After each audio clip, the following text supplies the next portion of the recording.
Hi friends, I'm Katie Brinkley and you're listening to Rocky Mountain Marketing. With nearly 2 decades helping business owners, consultants, and coaches with their digital marketing, I know that social media can be an incredible tool to grow your business when you know how to do it the right way. And that's what we're going to do today. I teach you how to navigate the world of entrepreneurship and digital marketing, and hopefully you'll grow your business with a few great tips you wouldn't have known otherwise, and maybe even discover a great local business you love. Let's dive into today's episode. Welcome back to another episode of Rocky Mountain Marketing. Today, I have a very special guest.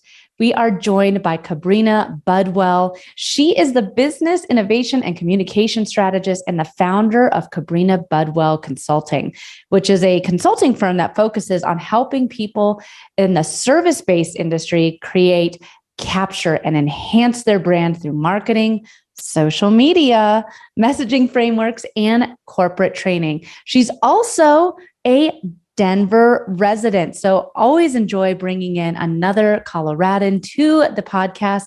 Kabrina, thank you so much for joining me. Yeah, I'm so excited to be here. Thanks for having me. Well, and we've had this recording set on the calendar for quite some time now, and I've really been looking forward to it because you have kind of a fun background. I know that you previously trained with cast members at Disney, which is so much fun. And you worked with them on the technology for those that are visually impaired and deaf. You've also wrote pamphlets for the parks. We're going to have a trip to Disney coming up in this upcoming year, and it holds a very special place in my heart, but that's pretty cool. You're able to work there, and you bring a very different aspect of marketing to your clients and customers. So I'm really excited to dive into that today. Before we start talking shop here, let's discuss a little bit about what you do and kind of what led you to start, going from working with Disney to starting your own business. Yeah. So honestly, I never thought that I would start my own business. It came completely out of necessity. So my plan was always to be the first and youngest female and youngest CEO of Disney. And so I'm always like, okay, this is something that I was planning on doing from the time I was 4. My plan was to be with that company, but then move forward into college, ended up getting married. And then 7 months later, found out we were pregnant. And I was like, okay, this was not part of the plan. And then once we had my daughter, found out how expensive childcare was. And we were like, okay, well, I'm obviously not going back to work because it would basically be everything that I'm making. And so I had to figure out something else. So I had been doing photography on the side as kind of a fun thing and kind of meddled in a little bit of everything. So I taught sign language in libraries and helped kids with apraxia because I thought I was going to become a sign language interpreter, did photography on the side, and then all of a sudden got into the online world and was like, oh, there's these other people that have blogs. I can do that. I can write really well. And it just took me down this crazy journey of what does tech look like and what does marketing look like, and seeing things from a different perspective than what I had been taught in my marketing degree. Mm-hmm. And it's funny that you say that. We have a lot of similarities in what got us to where we are today. One fun fact is I wanted to also work at Disney, but I wanted to be a cast member. So I wanted to be, one of the characters. And unfortunately, I'm either too tall for a lot of the characters or not tall enough. So I am 5'3", and I guess there's only like 2 or 3 different characters that I could have been. Based on my size. So that dream went right out the window. But that's neither here nor there. I also didn't ever plan on being an entrepreneur. I wonder how many other people out there have kind of stumbled into entrepreneurship and then figured out like, this is it. This is where I belong. I also, I found out I was pregnant with my second child, and I also was laid off from my company within a week of each other due to a merger. And I remember I was kind of like, well, what am I going to do now? And the cost of childcare, it all adds up, and it makes you really rethink of what you what works, what your priorities are. So super interesting that we have that in common here. So let's talk a little bit about what it is that you do and being that creative entrepreneur, because as you said, you have a background in marketing and you worked on the corporate side. What do you think you learned that helped you in that corporate position that led you to really embracing entrepreneurship and growing your business? Yes. So like you said, I think a lot of us fall into this by accident, but we find that we're problem solvers. So then we decide to become professional problem solvers, which is basically what we are as entrepreneurs. And one of the things that I feel very blessed about from my corporate training is the fact that I had to figure something out that didn't quite exist in the way that it needed to. So I had to think of things very differently than if I was just in a normal, what most people consider a corporate job. Of, here's you come in, you clock in, you do this specific thing, and then you leave. I actually had to create what things would look like and how the company was moving forward in that specific area.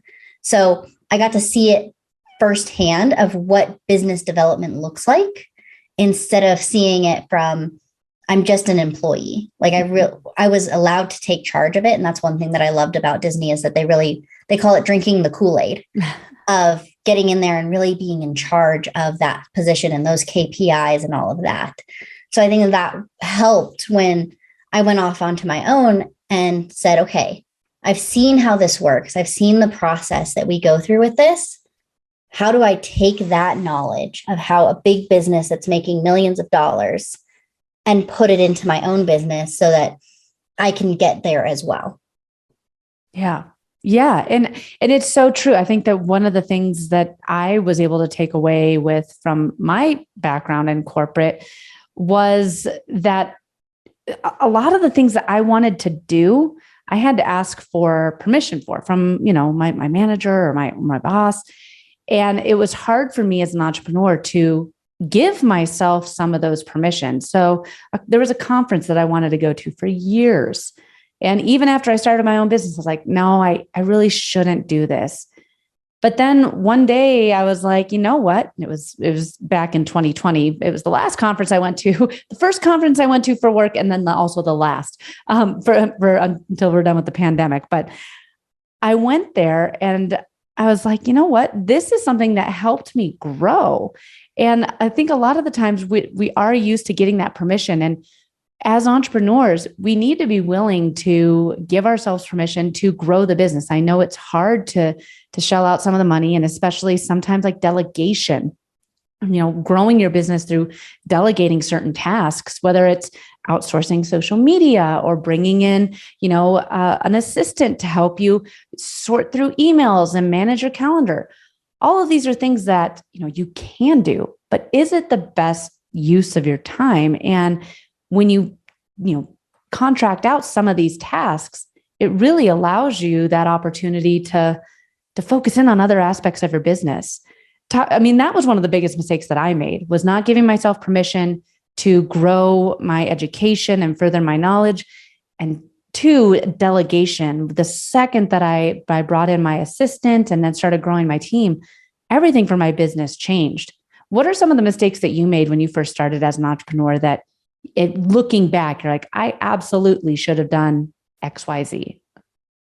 Absolutely hiring sooner. And I know, I always rolled my eyes when I would listen to podcasts early on of just hire before you're ready. It's going to grow your business. And I'd be like, well, I'm not ready for it. So how am I going to afford it?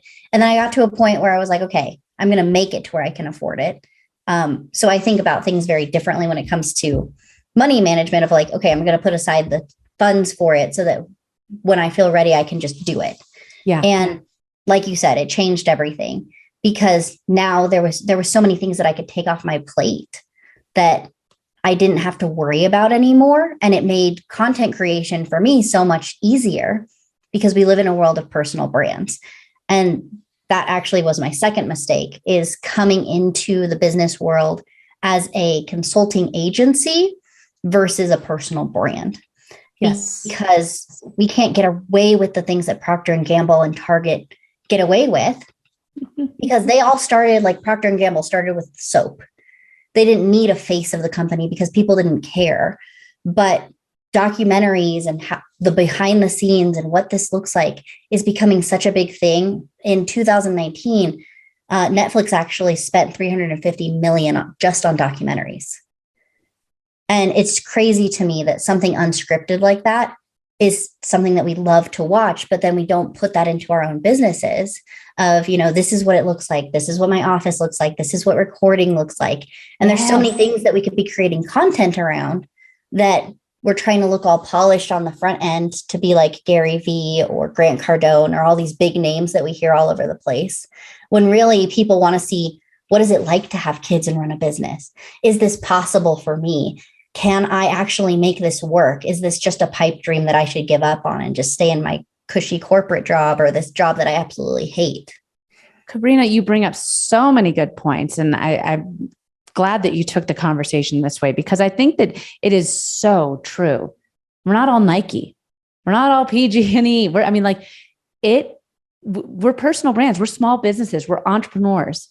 And that I also made the same mistake. I have an agency, there's more than just me here. There's 5 of us that work at this company, but it's my company. And the second that I took off my logo, off of my Instagram and my Facebook, and I put my picture, everything changed. People want to do business with people. And I know you and I feel the same way about this, because a lot of the coaching that I do with different entrepreneurs, they say, well, nobody cares. As a realtor, it's not that big of a deal. There's a lot of paperwork and stuff. And I'm like, no, there's an entire TV channel based around real estate, HGTV, people want to see that. And whether it's you going to an open house or helping, your clients through the journey, there's so much to share. So talk to us a little bit about, why we need to embrace the personal side of our businesses. Yeah, I think for me, it has been a journey. One, because I had to come out of the mindset of what does an agency look like and what does a personal brand look like? They are very different beasts to play with. Mm-hmm. And there's certain constraints and kind of nice corporate-y things that you're used to, especially when you've come from that background in an agency model versus a personal brand. And being able to create that connection with people. And what I actually ended up doing right after the pandemic within the last 6 months is really burning down half of my agency and saying, what am I doing that I don't actually want to do? Because it seemed like the right thing at the time. And I kind of painted myself into a corner because I was like, oh, this is what I need to do. This is what an agency looks like. And then when you go to a personal brand, you're like, oh, this really does have to do with what are my values? What do I value as a person, but also what do I value as my time and what do I want to give people? And being able to really find that voice, which is very different. So I think it's focusing on what's your voice? Who do you really want to work with? Because when it's personal brand, you can still have a team doing it. You can still have other coaches coaching for you, mm-hmm. but there's going to be a lot more touch points for you. And that also means that your content, specifically video with the world that we live in, has to be you on camera and basically stepping into the spotlight all of the time. Yeah. And saying, this is who I am. This is what I stand for. This is what I'm teaching. And instead of being that yucky salesy saying, here's where I am. Here's what I do. If you want to come along for the ride, great. Here's how to come along with me. And I love that could be Kabrina, because it's so true. We go into, a lot of people go into social media and they're like, okay, so I got to sell. And when you take that step back and really think about this, like 17 years ago, when we were all joining Facebook for the first time because they decided that they weren't just going to be for colleges and universities anymore, what were we doing? We were going to other people's walls and leaving comments saying, I mean, like I got a memory the other day saying from somebody that I went to elementary school with saying, hey, Katie, I was going through some old pictures and I saw this picture of us at soccer. She posted that to my wall. We weren't going out there just to create content. We were, and to consume content. We were on social media for relationships. We were on there to learn more about people, to connect with them. And I think that in a world of short form videos and, dancing TikToks and reels, I mean, like it's become consuming, all consuming. So talk to us a little bit about how we can be a little bit more social with our businesses on social media, like is not just showing up and selling. How can we be a little bit more social? Yes. And I think it starts even before that piece. It starts one step back of saying, okay, here's my year's plan for what I plan on putting out there. And then saying, okay, I'm planning on launching this in first quarter, this in second quarter, and this in fourth quarter, for example. And then going into that and saying, within those launches, because my business has to make money or it's just an expensive hobby. How do I connect with my audience in a way to where I'm doing things like quizzes, or I'm putting different questions out there that help me get to know my audience better, but then also maybe I can connect them. So kind of like this podcast, we connect people within Colorado, but then you say, hey, I've got a lot of community that's in California, so I'm going to help them connect together, even if you're not there. And some of the best communities I've been a part of have been those bigger Facebook groups where they're like, hey, here's a list of all the people that live in this state. Here's all the people that are going to this particular conference that is good for this community. And let's find a way to get together, and cultivating some of those in-person relationships as well as on Zoom. Because I think in the last 2 years, we've gotten so comfortable with being able to basically have business on the top, party on the bottom, everywhere that we go, that we've forgotten what it's like to be in person. And then we're like, okay, this is kind of weird. And it's funny, there's a new TikTok trend going around of this little kid going, oh no, people. And that's really how we've become as entrepreneurs. We're doing our own little thing, and then we get stuck and we can't figure out why we can't push past it. And it's because we don't have those connections, because the connections don't just help our community and our businesses grow from that selfish kind of standpoint of I want to grow my business and have this big community. It also helps us as entrepreneurs to find some of those true friends that you're like, I talk to these people every single day. Yeah. And I think that that's so true. When we're entrepreneurs, a lot of times we kind of forget that, there is a whole other world out there, that we can do business with, especially like after the pandemic. So talk to us a little bit more about the way that corporate really kind of affected the way you approached entrepreneurship, because I think that that is something that many people struggle with. I remember I have a very good friend, and she and I were talking, it has to have been at least 4 years ago now. And I was really pushing her. I was like, you belong in entrepreneurship. You belong running your own business. You have ideas that I think are bigger than where you are now with your corporate job. And she said, I just, I don't know, like I don't have the clients built up. I don't have this, and there was all these buts that were preventing her from going down the road of entrepreneurship and leaving the corporate world. Talk to us a little bit about, you and I both didn't have the choice. we left the corporate world without even knowing we were going to become entrepreneurs. So talk to us a little bit about some advice that you'd have for somebody that is looking to either leave the corporate world and become an entrepreneur, or has recently done it. And one of the things that you would want them to walk away with as they start this business, what is one thing you would want them to say, like, okay, don't worry about blank, or you got blank? Yes. So as far as jumping from corporate into an actual business, making sure that you have a couple of things figured out, what you basically what you want your business to be about. You don't have to have a name or branding or anything else, but what do you want it to be about? Who do you want to serve? And a general idea of what kind of product you want to sell. Those are going to be the main three things, because we could do everything else with a PayPal link and a very basic landing page. And I think that people forget that this can be really easy. But one thing that one of my coaches said that I actually wrote down this morning as I was going through some of our old videos was the question that he asked me is, why do you keep telling yourself you haven't figured it out? And just be okay with the fact that you have it 80% figured out and start stepping towards that.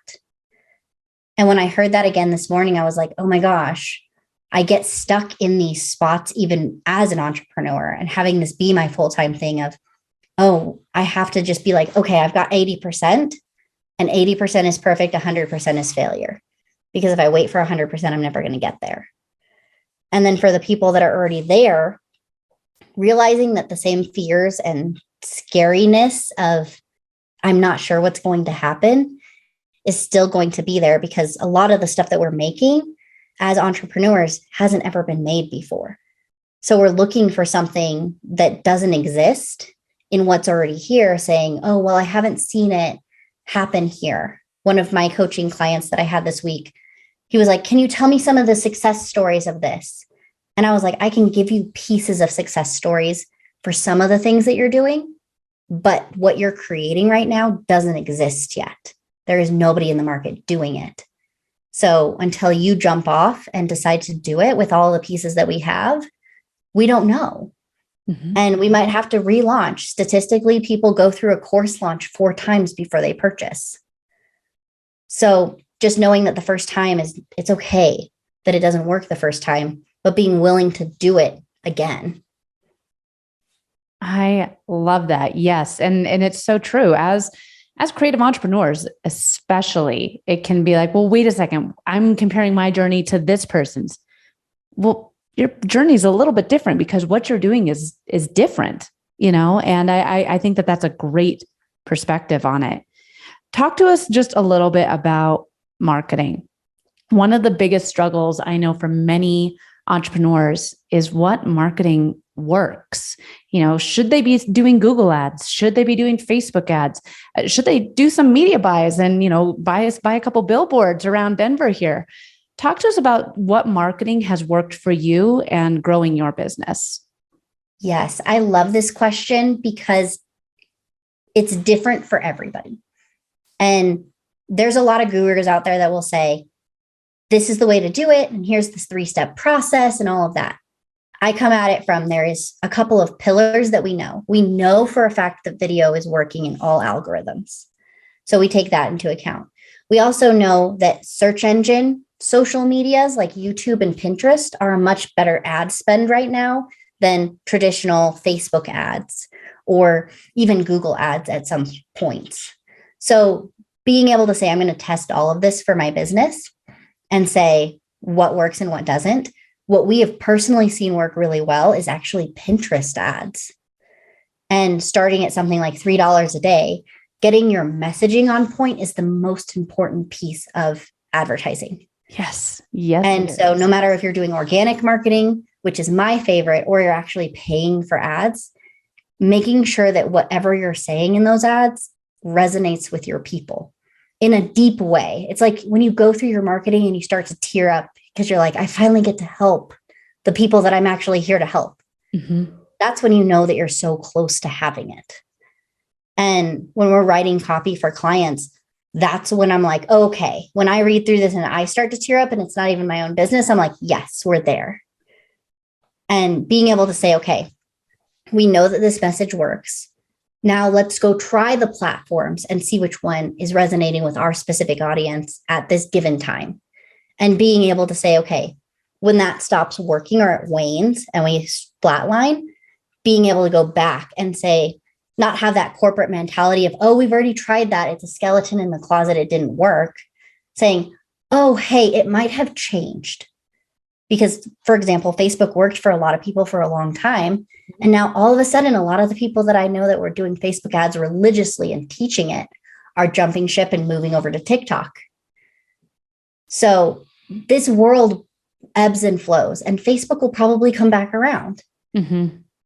However, we have to be able to move and flow with it, just like water. It's like we can't create our ocean if our little river never actually makes it there.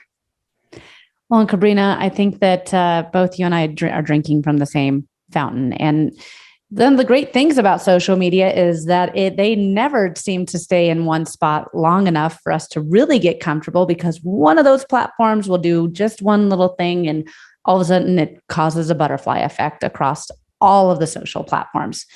So one final question that I want to throw your way before we wrap up today's episode. Someone's sitting here right now and they say, okay, you said a lot. Okay, I'm going to get off the couch. I'm going to believe in myself. I'm going to only compare my journey to my journey. I'm going to pay attention to different marketing trends and listen to people that are keeping up with the trends so that we, don't just fall behind. And I keep hearing you say, I have to do video. Really? Do I have to do video? I don't like being on camera, Kabrina. Do I have to do it? What do you say to them? The best advice I ever heard was actually at a conference that I went to this last year. And it was this big YouTuber. And he said, you have to make 100 crappy videos before you start feeling comfortable and making great ones. And I was like, oh, well, that's the problem. You make a couple videos and you're like, oh, I hate the way that my voice sounds. I don't like the way that I look. I can't get on like Elise Myers and be like, I haven't done my hair today. And she's just amazing, no matter what she looks like, no matter what she's doing. And we love her, but we love her because she's authentic. And she's authentic in not the cringy way that we've kind of changed authenticity into. But I think that if we could all just be out there and saying, we all have something to say. That's why we became entrepreneurs in the first place, is we have a message. And one of the things that I always jokingly tell people is entrepreneurs are bookends. We like beginnings and we like endings. The problem is that the story happens in the middle. And so your mess is your message. And if you're going to have a great message that resonates with people, you're going to have to say, okay, here's the mess that I've gone through. Here's the lessons that I learned in it. And here's how I'm actually putting that out into the world so that people can say, oh, I see myself in that. I understand that. That's why when you go to the movies, you're like, oh, I feel that. When we all went and watched Top Gun, you're like, oh, I remember what it was like to watch this the first time. And now I'm watching it again. And it's his son. And there's all these things going on. Don't ruin it for me. I haven't seen it yet. It's phenomenal. But it's one of those things where we forget that the best things, the best stories that we've ever heard, if you go back and look at them, are actually the ones that were a little bit messy, but they're not bleeding anymore. So it's getting through your mess to where you've cleaned yourself up and you're saying, okay, I might not be 100% through it, but here's what I've learned so far. And here's where you can take with me, because I think we're looking for this. We've figured it out 100%. And then we go back and we teach our people. But really I'm figuring it out as I go. Now, here's the piece that I'm a couple steps ahead of you in so that you can catch up. And then by then you're still a couple steps ahead. You only have to be 2 or 3 steps ahead of your people. That is wonderful, wonderful advice. Kabrina, this has been such an awesome conversation. Where can we connect with you further and learn a little bit more about what it is that you do? Yeah, absolutely. So if you're in love with Instagram, you can find me at Kabrina Budwell or on LinkedIn at Kabrina Budwell. And I also have some free resources that if you're looking to start an email list or interested in more in marketing, you can find that at kabrinabudwell.com/resources. Awesome. Well, thank you again so much for joining me on the podcast today. It has been a true pleasure talking some social media and marketing shop with you. Yes. So great to get through this and really understand how people are functioning, because marketing is so important. Thanks so much for listening to this week's episode of Rocky Mountain Marketing. Make sure to subscribe so that you can continue navigating the world of entrepreneurship. And I'd love to hear from you. Please leave the show a review and connect with me on social media. You can find me on Instagram at I am Katie Brinkley or connect with me on LinkedIn. And if you're ready to start making some sales on social media, be sure to grab my free guide to selling in the DMs without being spammy. You can get that at katiebrinkley.com. Let's keep taking your marketing to all new heights.